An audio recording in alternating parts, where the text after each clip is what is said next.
다 같이 묵도하심으로 수요 예배를 시작하겠습니다.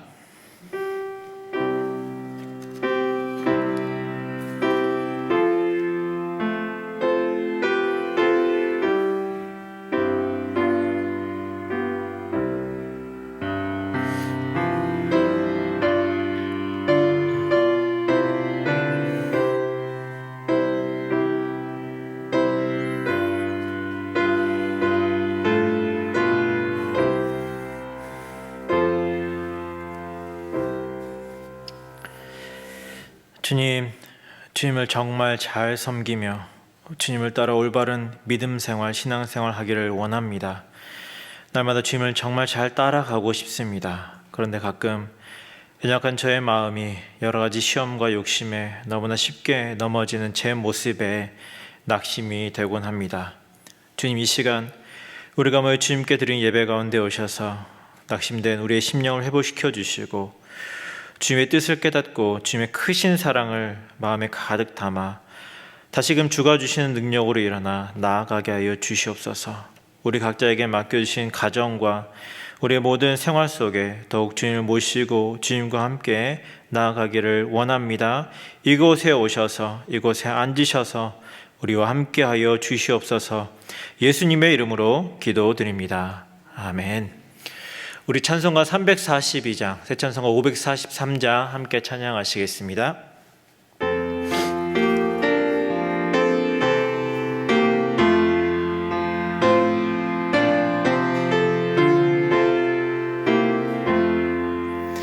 어려운 일 당할 때 나의 믿음 적으나 의지하는 내 주를 더욱 의지합니다.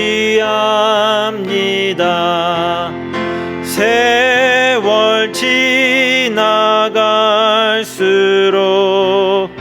의지할 것뿐일세. 아무 일을 만나도 예수 의지합니다. 성령께서 내 맘에 밝히 비춰주시네. 인도하심 따라서 주만 의지합니다. 세월 지나갈수록 의지할 것뿐일세. 아무 일을 만나도 예수 의지합니다. 밝을 때에 노래며 어두울 때에 기도와 위태할 때 도움을 주께 간구합니다. 세월 지나갈수록 의지할 것뿐일세. 아무 일을 만나도 예수 의지합니다. 생명이 있을 동안에 예수 의지합니다. 천국 올라가도록 의지할 것뿐일세. 세월 지나갈 갈수록 의지할 것뿐일세. 아무 일을 만나도 예수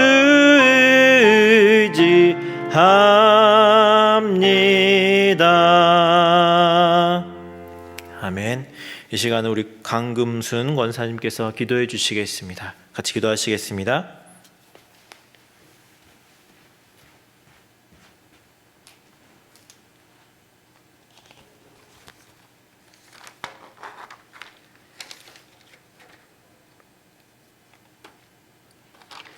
기도하시겠습니다. 주를 찾는 자는 다 주 안에서 즐거워하고 기뻐하게 하시며 주의 구원을 사랑하는 자는 항상 말하기를 여호와는 위대하시다 하게 하소서. 거룩하시고 자비로우신 하나님 아버지, 지금까지 돌보아 주시고 환난 중에도 보호하여 주셔서 이 자리에 불러주시니 감사합니다.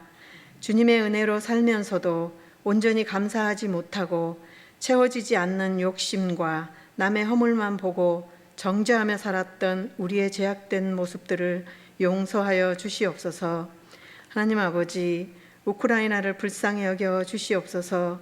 저 땅을 위하여 기도하는 많은 주님의 자녀들의 눈물의 기도가 온전히 연락되어져서 하루빨리 전쟁이 끝나고 하나님의 도우심으로 악의 근원을 소멸시켜 주셔서 다시금 평화가 올 수 있게 하옵소서. 열방을 향하여 하나님의 복음 사역을 감당하고 있는 많은 선교사님들의 가정과 자녀들, 선교지를 하나님께서 돌보아 주시옵소서. 말씀이 살아서 역사하심을 나타내 보여 주시옵소서. 주님의 부르심에 순종하며 사명 감당하고 있는 선교지에 물질의 통로가 막히지 않게 하시고 건강을 지켜 주시옵소서. 저희 샬롬 교회를 축복하여 주시옵소서. 주님의 사명을 잘 감당케 하시고 더 많은 선교와 지역사회에 선한 영향력을 끼칠 수 있도록 교회를 부흥시켜 주시고 기도의 일꾼들이 많이 나올 수 있도록 성령 충만으로 인도하여 주시옵소서. 기름 부어 세워주신 장로님들, 봉사자들이 기도에 힘쓰며 기름 부은 자의 사명을 다할 수 있게 하시어 저희 모든 성도들의 섬김의 본을 보여줄 수 있도록 믿음을 더하여 주시옵소서. 담임 목사님과 교역자들, 주님께서 맡겨주신 사명 잘 감당할 수 있도록 지혜와 능력을 더하여 주시고 성령 충만함으로 인도하여 주시옵소서. 병상에 있는 교우들을 치료해 주님께서 안수하여 주심으로 나음을 얻게 하셔서 주님의 증거자로 살아갈 수 있도록 은총을 허락하여 주시옵소서. 조국 대한민국을 돌보아 주시옵소서. 이제 새로운 대통령을 세워 주셨사오니 주님의 뜻과 섭리로 다스려 주셔서 주님을 두려워하며 주님께 의지하며 나아갈 수 있는 지도자로 삼아 주시옵소서. 주님의 위대하심을 깨닫게 도와 주시옵소서. 북한이 하루속히 동일이 될 수 있게 인도하옵소서. 헐벗고 굶주림에 있는 동족들이 하루속히 자유롭게 살아갈 수 있도록 주님께 간구합니다. 주님 도와 주시옵소서. 단위에 세우신 김우숙 목사님에게 성령 충만함을 주시어 말씀의 능력이 있게 하시고 주신 말씀으로 힘을 얻고 승리의 삶을 살아갈 수 있도록 축복하여 주시옵소서. 모든 것 주님께서 의의 길로 평강의 길로 인도하여 주실 것을 믿사옵고 감사드리며 예수님의 이름으로 기도드렸습니다. 아멘.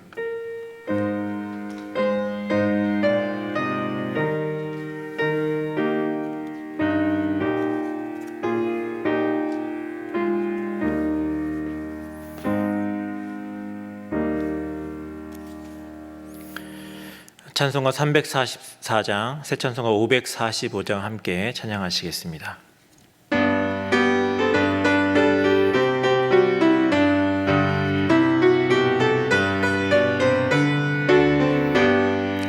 이 눈에 아무 증거 아니 배여도 믿음만을 가지고서 늘 걸으며 이 귀에 아무 소리 아니 들려도 하나님의 약속 위에 서리라.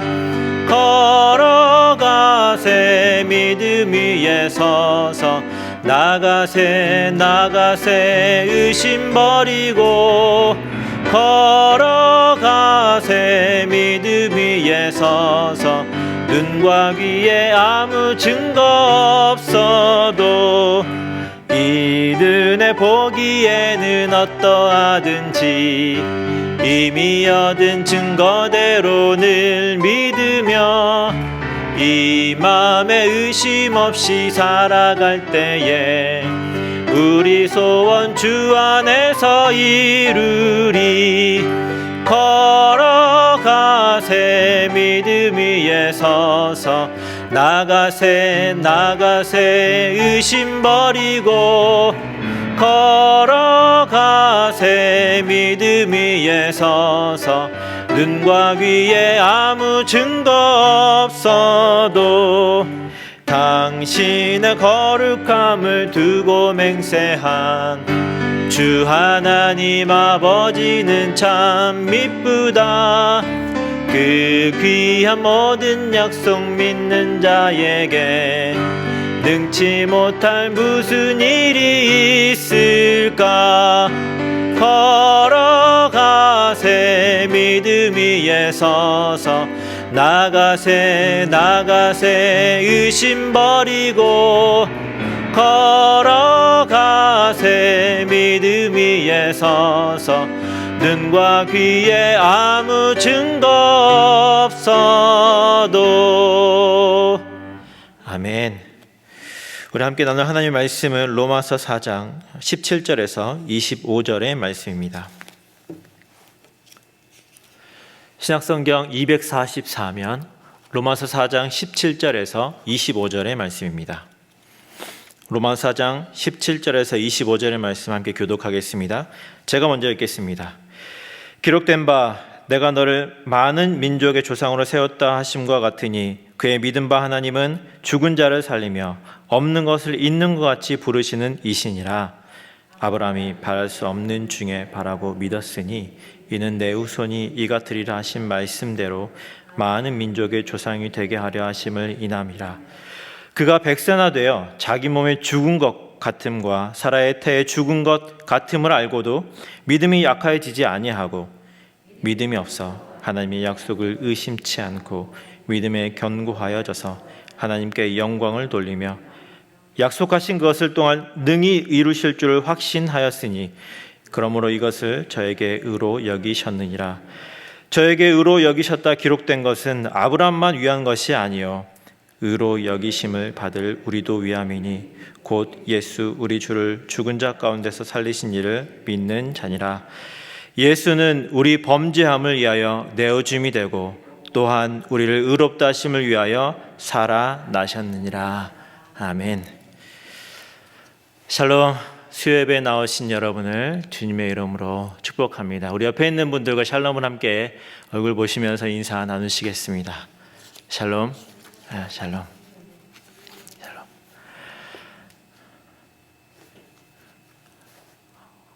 오늘 드디어 이제 한국의 대선이 결론이 드디어 났습니다. 이제 더 이상 이렇게 뉴스를 정독하지 않으셔도 됩니다. 거기에 너무 신경 안 쓰셔도 되고 이제 또 온전히 우리의 마음을 사순절로 마음을 향하시고 이렇게 부활절을 준비하면서 기도와 또 말씀에 더욱 힘쓰면 좋겠습니다. 결론이 났으니까 이제 또 새로 뽑힌 그분을 위해서 우리가 또 기도해야 되겠죠. 그것이 우리의 사명일 줄로 믿습니다.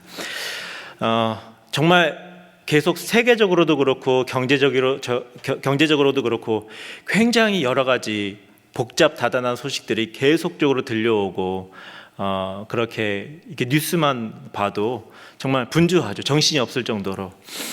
그렇게 정신이 없고 우리의 마음을 빼앗는 가운데 저는 말씀을 준비하면서 굉장히 어려운 시간을 보냈습니다. 굉장히 이 로마서 4장의 말씀을 여러분과 나누기 위해서 이렇게 설교를 준비하면서 굉장히 이상하게 마음이 어렵더라고요. 왜 마음이 어려운지 그 이유가 몇 가지가 있는데요. 첫째는 오늘 이 로마서 4장의 말씀이 우리가 잘 아는 이신칭이 믿음으로 의롭다함을 얻는 말씀이잖아요. 그러다 보니까 제가 마음이 어려운 거예요. 왜 어렵냐면 너무 재미가 없어요. 재미가 없고 우리가 신앙생활을 해오면서 정말 귀에 못이 박히도록 수없이 많은 설교, 수없이 많은 성경 공부를 통해서 귀에 정말 못이 박히도록 들어왔던 말씀, 중요하지만 재미없는 말씀이라서 제가 이 말씀을 여러분과 나누기 위해 준비하면서 되게 어려웠어요. 또 하나의 이유는 바로 앞에 계신 우리 목사님 때문에 어려웠어요. 왜냐하면 목사님 앞에서 이렇게 듣고 계셔서가 아니라 우리 목사님은 제가 아는 목사님 중에 가장 이 교리 설교에 탁월하신 분이라고 저는 생각하거든요. 그러다 보니까 이 교리 설교를 또 이신칭이 이 교리 설교를 또 목사님이 아닌 제가 저는 좀 이제 교리 설교가 어렵기도 하고 목사님처럼 잘 이렇게 쉽게 풀어 설명하기가 어렵다 보니까 목사님 앞에서 이 설교를 해야 된다고 생각하니까 좀 제가 마음이 많이 부담이 되었습니다. 마지막으로 또 하나의 이유는 오늘 본문에서 나오는 아브라함 때문에 그렇습니다. 여러분, 아브라함 누구죠? 아브라함은 가장 믿음의 사람이었죠. 믿음의 대표되는 믿음의 조상이라고 불리는 그런 인물 아닙니까? 그런데 이 아브라함을 설교를 하려고 하니까 그냥 여러분 아브라함처럼 잘 믿으십시오 라고 하면 여러분 마음이 어떻겠어요? 또 저 소리 이런 반응이 나오잖아요. 그렇기도 하고 또 한편으로는 제가 아브라함과 저를 비교했을 때 내가 이 설교를 할 만한 믿음을 가지고 있나, 그런 신앙생활을 해왔나라는 생각을 했을 때 또 비교가 되면서 낙심이 되고 좌절이 되면서 어떻게 설교를 하지? 라는 생각을 하면서 이 말씀을 계속 준비하면서 제 마음이 어려웠습니다. 그런 이제 부담감을 가득 안고 고민할 때 제 마음에 문득 이런 질문이 떠올랐어요. 과연 아브라함이 처음부터 그가 하나님을 알고 하나님을 경험하고 하나님의 부르심 받은 그 바로 첫 순간부터 그의 믿음이 이렇게 대단한, 비교할 수 없는 그런 믿음이었을까? 라는 생각이 들었습니다. 그러면서 말씀을 이제 찾아보기 시작했어요.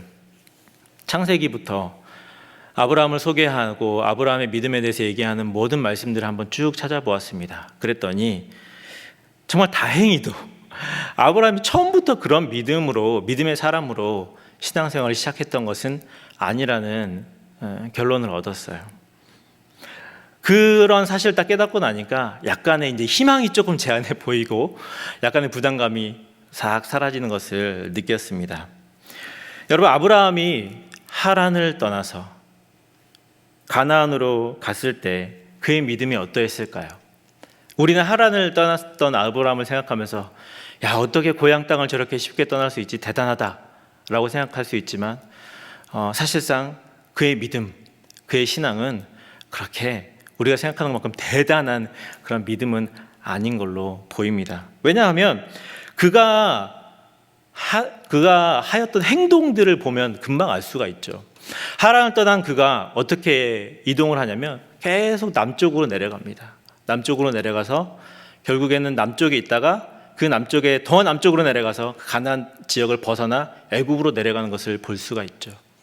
그리고 그 애굽에서 어떠한 일들을 하였죠?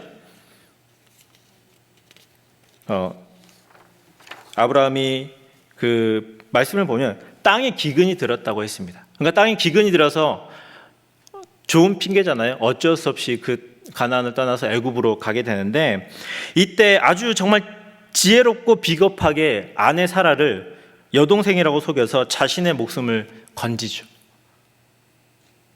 그런데 오히려 하나님은요, 이 아브라함의 편을 드세요. 그리고는 그의 잘못을 책망하시는 것이 아니라, 그러니까 거짓말했다고 뭐라고 하는 것이 아니라 오히려 애굽 왕 바로를 책망하시고 사라를 구출해 내시죠. 그리고 오히려 그가 애굽에 내려갔을 때보다 더 많은 재산을 얻어 다시 가나안으로 돌아옵니다. 이 장면을 또 묵상하면서 제 마음에 큰 짐이 하나가 또 덜어졌어요. 아브라함 괜찮네 이런 생각을 한번 해볼 만하네, 이런 생각이 좀 들었죠. 아브라함도 참 나 좀 다를 바 없는 사람이구나, 안심이 되더라고요. 또 계속해서 이제 조카 롯과 재산으로 인해서 나뉘어지는 사건이 나오죠. 그래서 롯은 소돔 땅으로, 그리고 아브라함 가나안으로 이렇게 나뉘어지게 됩니다. 그런데 사실 여러분 조금만 더 깊이 생각해 보면, 그때 아브라함이 정말 믿음 있는 사람이었으면, 그리고 그 약속, 하나님께서 하신 약속을 그가 정말 견고하게 붙들었다고 한다면 이렇게 말을 했어야 옳아요. 롯, 너는 요단 소돔 땅으로 가라. 나는 하나님이 약속하신 가나안으로 갈게. 사실 이렇게 말을 하고 정확하게 경계를 구분지어주고 이렇게 갔어야 맞습니다. 그런데 뭔가 선택의 여지를 계속 줘요. 선택의 여지를. 그런 면에 있어서 사실은 아브라함이 하나님의 약속을 아주 굳건하게 붙잡았다고 말하기는 좀 어려운 것 같아요. 바로 이제 그 다음에, 그런 일들이 있고 난 다음에 어떤 일이 있냐면요, 창세기 15장에 보면 아주 결정적인 사건이 하나 나오죠. 하나님께서 아브라함을 찾아오셔서 정말 위대하고 정말 대단한 약속을 아브라함에게 주십니다. 어떤 약속이냐면, 나는 너의 방패와 너의 지극히 큰 상급이라. 하늘을 우러러 무뼈를 셀 수 있나 보라. 내 자손이 이와 같으리라 라고 하는 정말 엄청난 약속을 바로 그때 해주십니다. 자, 이 약속을 했으면, 이 약속까지 했으면, 그리고 어떤 일이 나죠. 언약을 할 때 재물을 쪼개고 거기로 하나님께서 횃불로 싹 지나가시잖아요. 그런 죽음과 같은 약속을 했는데도 불구하고 그 다음에 사건이 어떤 사건이 나오냐면, 아브라함이 사라의 여종인 하갈을 통해서 이스마엘을 낳는 그런 불순종 또는 믿음 없는 그런 행동을 하는 것을 볼 수가 있죠. 그리고 또 한 번 하나님께서 아브라함을 찾아오셔서 동일한 약속을 또 해주십니다. 사라에게서 분명히 아들을 낳을 거고 네 자손이 이 아들을 통해서 이루어질 거다라고 말이죠. 이게 창세기 18장의 일입니다. 그리고 나서 또 한 번 실수가 이어지는데, 창세기 20장에 이번에는 이제 그랄 왕 아비멜렉에게 또 속입니다. 자기의 아내 사라가 여동생이라고 똑같이. 그런데 이번에도 하나님께서 아브라함의 편을 들어주세요. 그리고 아비멜렉을 오히려 아브라함을 통해서 아비멜렉을 축복하셔서 태문을 열고 자식을 낳을 수 있는 은혜를 주시고, 다시 아브라함은 가나안으로 또 돌아오게 됩니다.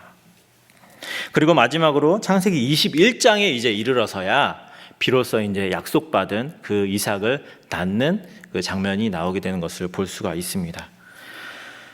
여러분, 아브라함의 신앙 여정을 이렇게 쭉 돌아보면서 어떤 생각이 드십니까? 저는 굉장히 이제까지 아브라함 하면, 이 사람은 정말 믿음의 모델이야.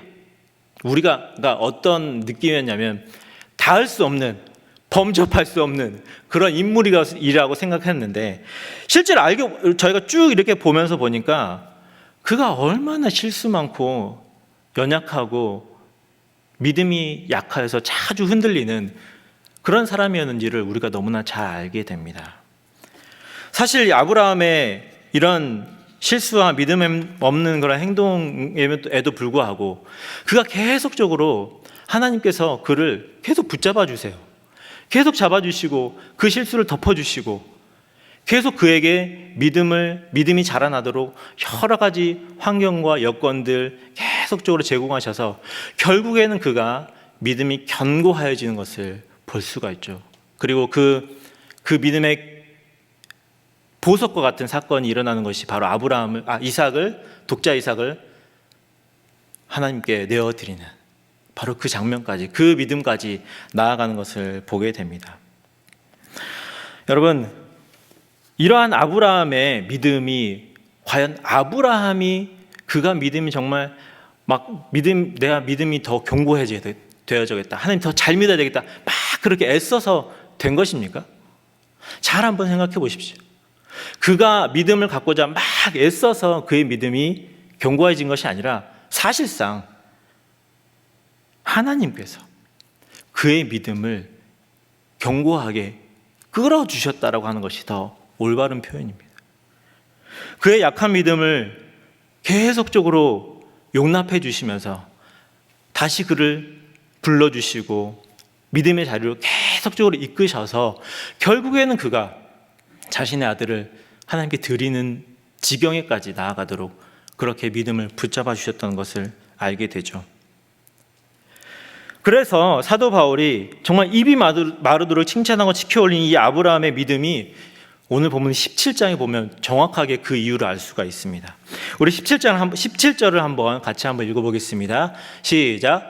기록된 바 내가 너를 많은 민족의 조상으로 세웠다 하심과 같으니 그의 믿은 바 하나님은 죽은 자를 살리시며 없는 것을 있는 것 같이 부르시는 이시니라. 아멘.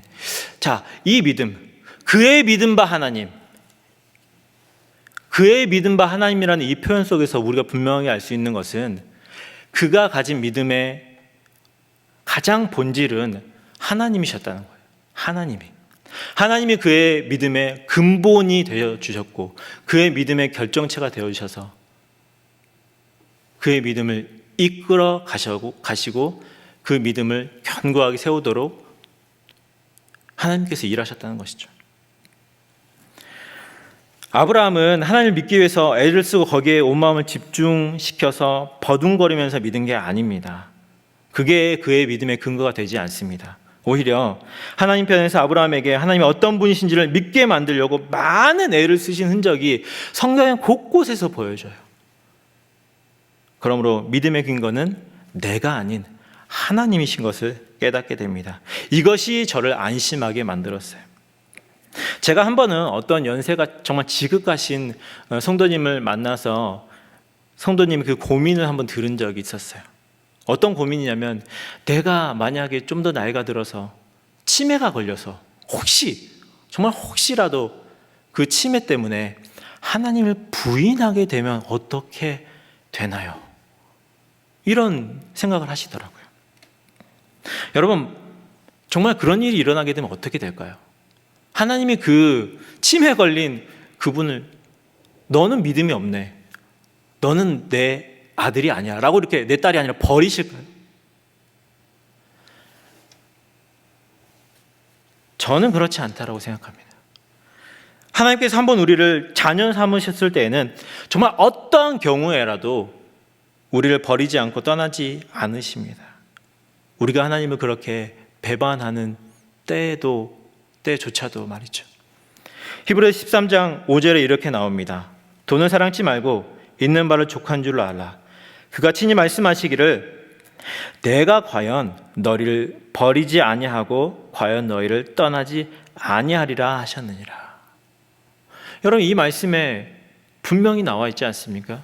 어떠한 상황에서도 우리를 떠나거나 버리지 않으실 거라는 약속을 말이죠. 그러므로 여러분, 이삭을 하나님께 드리는 그런 대단한 믿음이어야만 되는 것이 아니라 아주 연약한 작은 믿음도 괜찮다는 것이죠. 여러분, 믿음은 그런 것입니다. 사랑하는 여러분, 믿음의 근거는 나에게 있지 않습니다. 내가 어떤 행동을 하고 내가 어떤 믿음 있는 결단을 하고 그런 것에 있지 않다는 거예요. 믿음은 하나님 편에 속해 있습니다. 그래서 모든 순간마다 우리는 이 작은 믿음이라도 주님께 고백함으로 주님의 크신 능력을 우리의 삶 속에서 누리시는 저 여러분 모두가 될 수 있기를 주님의 이름으로 축원합니다. 또한 두 번째로 제가 깨닫게 된 것은 하나님께서 우리에게 약속하신 그 약속들이 그 하나하나 그 작은 것부터 성취되어지는 경험을 통해서 우리의 믿음이 자라나게 된다는 것이죠.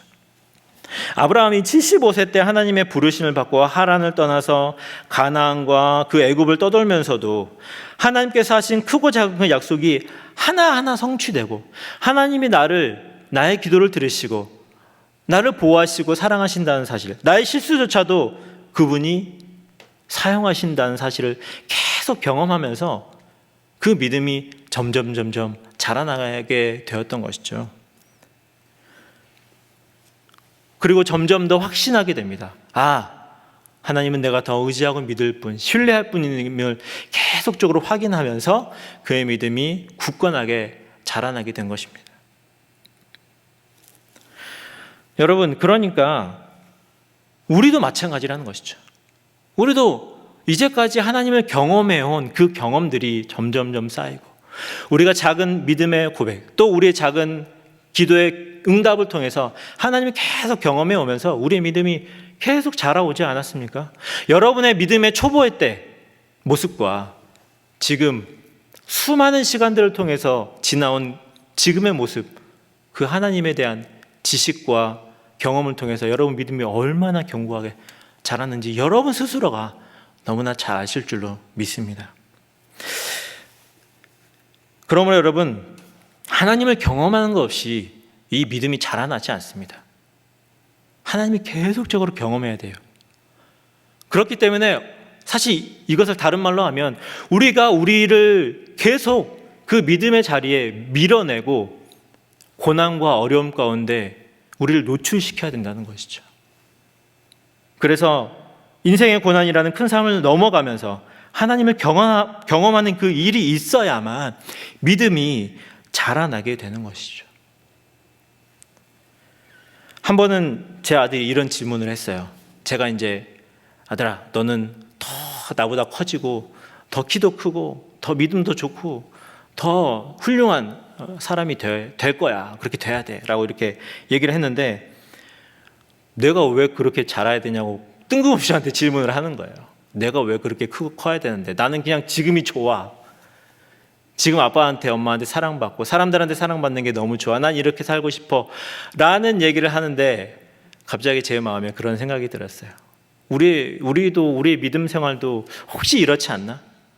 하나님이 그냥 그저 사랑해 주시고 그저 작은 우리의 기도 막 들어주시는 그때가 좋아가지고 그 상태에 머물겠다라고 하는 사람이 혹시 있지 않나?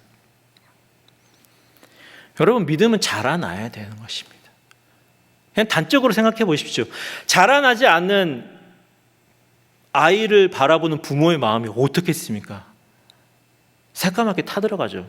아이가 자라야 되는데 자라서 자신의 의지대로 행동하고 하나님께 주신 사명을 향해서 자라가야 되는데 그대로 그냥 머물고 있겠다고 한다면 안타까운 것이죠. 속이 타들어가죠. 하나님 마음도 똑같다는 거예요. 믿음이 자라나야 되는데 그저 거기 평안한 곳에 머물러 있겠다고 하는 거, 그것은 올바른 믿음이 아닐 수 있다는 것입니다. 여러분, 견고하게 자라나야 됩니다. 고난을 이겨내고 기도의 연단을 통해서 계속적으로 우리가 자라나가야 됩니다. 그 높이 어느 정도까지 가야 된다, 이것은 사실 어떤 목표 지점이 있는 것은 아니지만 우리가 더 깊이 알아가고 더 견고하게 자라나가야 됩니다. 그 이유는 바로 그것을 통해서 우리가 하나님을 기쁘시게 할 수 있기 때문에 그런 것이죠. 히브리서 11장 6절 같이 한번 읽어보겠습니다. 같이 한번 읽어보겠습니다. 시작. 믿음이 없이는 기쁘시게 못하나니 하나님께 나아가는 자는 반드시 그가 계신 것과 또한 그가 자기를 찾는 자들에게 상 주시는 이심을 믿어야 할지니라. 여러분, 견고하게 믿음 가운데 자라나가시기를 바랍니다. 그 삶을 통해서 하나님의 기쁨이 되실 줄로 믿습니다. 세 번째로 제가 마지막으로 깨달은 것은 바로 아브라함의 믿음은 그의 믿음의 후손된 우리를 위한 믿음이라는 것입니다. 이 말은 우리에게 무엇을 알게 합니까? 아브라함의 후손이 되는 자격은 믿음이라는 것이죠. 아브라함의 몇 대 손으로 우리가 태어나야 되는 것이 아니라 믿음으로 바로 그의 후손이 된다는 것이죠. 자, 여러분, 이 후손이 된다는 말은 무엇을 얘기합니까? 후손이 된다는 것, 바로 하나님 나라를 유업으로 받는 상속자가 된다는 말이죠. 이게 정말 엄청난 일입니다. 여러분, 아브라함 이후에 수많은 이스라엘 백성들이, 정말 별과 같은 이스라엘 백성들이 태어났지 않습니까? 지금까지도 태어나고 있고요. 육신의 그 후손들이 지금도 남아있죠. 여러분, 그 사람들은, 그 이스라엘 백성들은 자신들이 아브라함의 육신의 혈통적으로 후손이기 때문에 당연히 자기들은 구원을 받는다라고 생각을 합니다. 육신의 후손, 그리고 자기들도 할례를 받고 그런 율법을 가지고 있고 그냥 당연히 그것만으로 자신들은 구원을 받는다라고 생각을 하고 있는데 갑자기 사도 바울이 아니다. 그게 아니다. 믿음으로 아브라함의 후손이 되는 거다라고 얘기를 하고 있는 것이죠. 그러고는 하나님께서는 이 세상 모든 사람들에게 이 아브라함의 후손이 될 수 있는 기회를 열어주셨어요. 그것이 바로 믿음이라는 것이죠. 믿기만 하면 아브라함의 후손이 되어 하나님 나라를 유업으로 받는다는 것이죠. 이게 얼마나 대단한 초청이고 대단한 일입니까? 여러분, 이것은 오늘날에도 동일하죠. 우리가 이런 분들이 있어요. 우리 집안이 믿음의 몇 대째인데, 내가 얼마나 큰 대형교회 집사인데, 나는 헌금도 꼬박꼬박하고 매일 성경도 읽고 새벽 예배 한 번도 안 빠지고 주일 예배도 절대 빠지지 않는 사람이야. 자, 그게 구원의 조건입니까? 그게 하나님 나라를, 하늘나라를 유업으로 받는 조건입니까? 아니죠. 무엇이 조건입니까? 믿음입니다. 오직 믿음으로만 의롭다함을 얻는 것입니다. 사랑하는 여러분, 그러므로 우리가 주님 앞에 내세울 것 하나라도 있습니까? 우리가 하고 있는 신앙생활의 여러 가지 열심들과 활동들을 하나라도 내세울 것이 있습니까? 단 하나도 없습니다. 단 하나도 없습니다. 우리가 내세울 건 믿음 하나밖에 없습니다.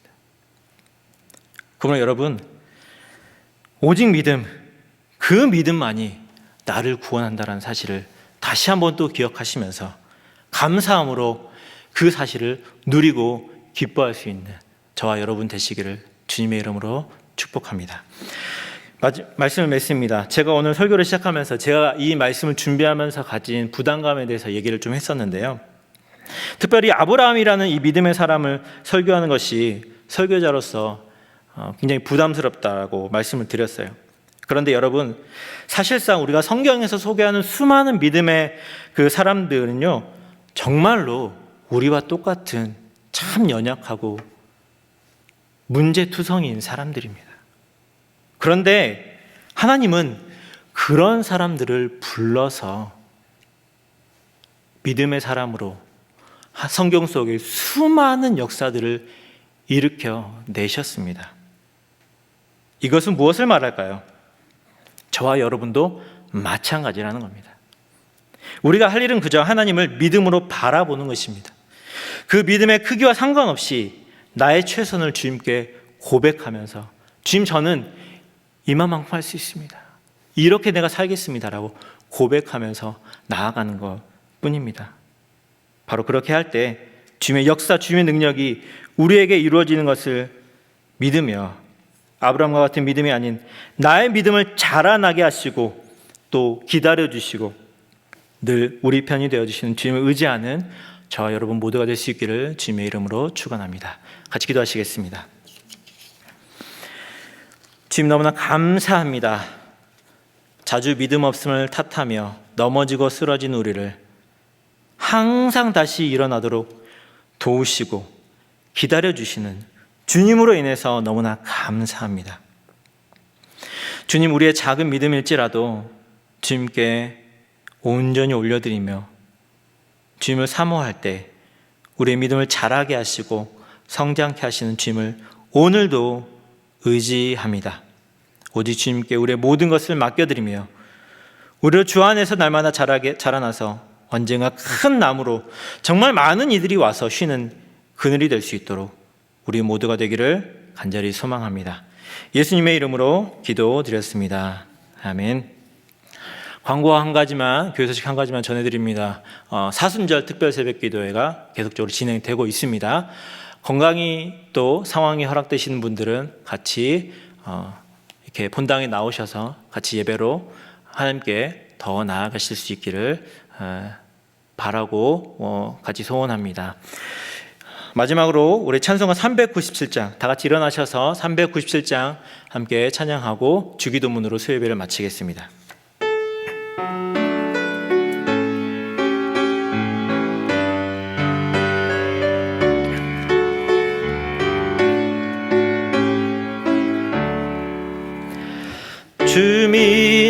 모든 사람 일어나 다 힘을 합하여 이 세상 모든 마귀를 다 쳐서 멸하세. 저 앞에 오는 적군을 다 싸워 이겨라. 주 예수 믿는 힘으로 온 세상 이기네. 믿음이 이기네. 믿음이 이기네. 주 예수를 믿음이 온 세상 이기네. 온 인류 마귀 괴휼로 큰 죄에 빠지니 진리로 띠를 띠고서 늘 기도 드리세. 참 믿고 의지하면서 겁 없이 나갈 때 주 예수 믿는 힘으로 온 세상 이기네. 믿음이 이기네. 믿음이 이기네. 주 예수를 믿음이 온 세상 이기네. 끝까지 이긴 사람은 흰 옷을 입히고 또 영생복을 주시니 참 기쁜 일일세. 이 어두운 세상 지나서 저 천성 가도록 주 예수 믿는 힘으로 온 세상 이기네. 믿음이 이기네. 믿음이 이기네. 주 예수를 믿음이 온 세상 이기네. 아멘. 하늘에 계신 우리 아버지여, 이름이 거룩히 여김을 받으시오며 나라의 임하옵시며 뜻이 하늘에서 이룬 것 같이 땅에서도 이루어지이다. 오늘날 우리에게 일용할 양식을 주옵시고 우리가 우리에게 죄 지은 자를 사하여 준 것 같이 우리의 죄를 사하여 주옵시고 우리를 시험에 들게 하지 마옵시고 다만 악에서 구하옵소서. 대개 나라와 권세와 영광이 아버지께 영원히 있사옵나이다. 아멘.